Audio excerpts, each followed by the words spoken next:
Hello everybody, today I'll be discussing a serious issue facing professional sports, doping or the use of performance-enhancing drugs. Doping is when athletes use banned substances to improve their performance beyond natural limits.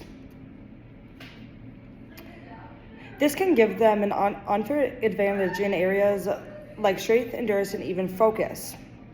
Despite years of anti-doping efforts, the issue continues to challenge the sports community and impacts the credibility of professional sports as a whole.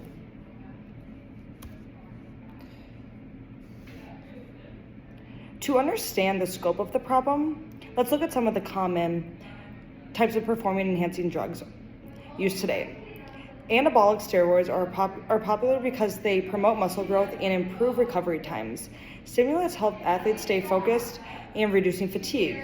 Then there's epinephrine or EPO, which increases red blood cell production, giving endurance to athletes and a huge edge. There's also growth hormones that improve recovery and aid in improving muscle mass, and techniques like blood doping, which involves injecting oxygen-rich blood to boost endurance. Each of these enhances performance unnaturally. And while they're illegal in sports, the temptation to use them still does remain high.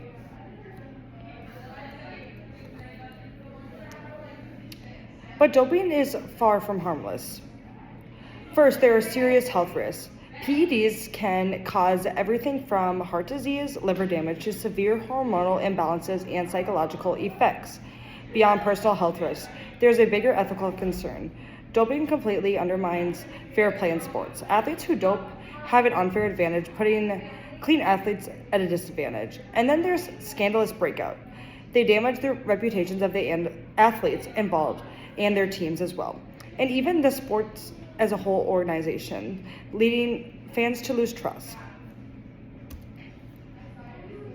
So how is doping currently being governed? The main organization at the global level is the World Anti-Doping Agency, or WADA, which has been established in 1999 to set the standards for anti-doping policies worldwide.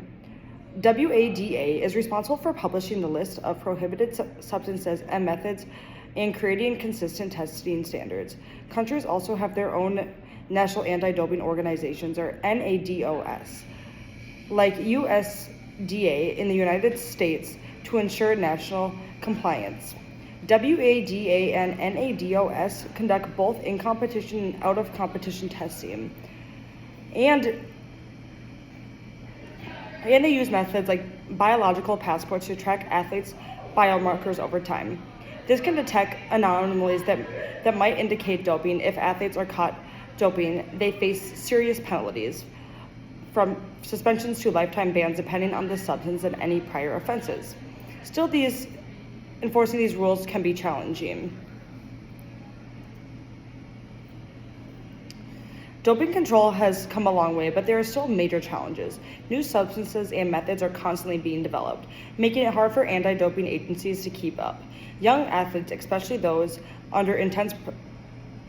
are under intense pressure to perform, may feel forced to take shortcuts despite the risks. And while detection technology is advancing, some substances remain hard to trace, creating loopholes for cheaters. So what's the solution?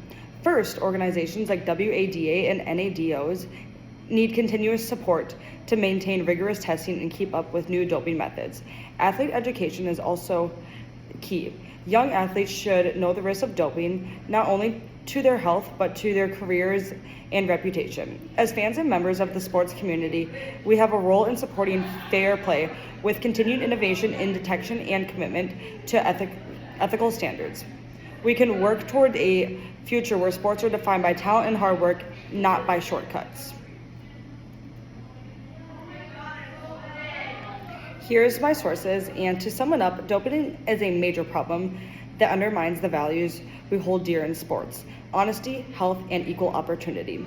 Effective governance and athlete education are essential to protect the integrity of professional sports. Let's continue to celebrate and support athletes who push the limits of their talent rather than the limits of science for a truly fair playing field. Thank you so much for listening to my presentation.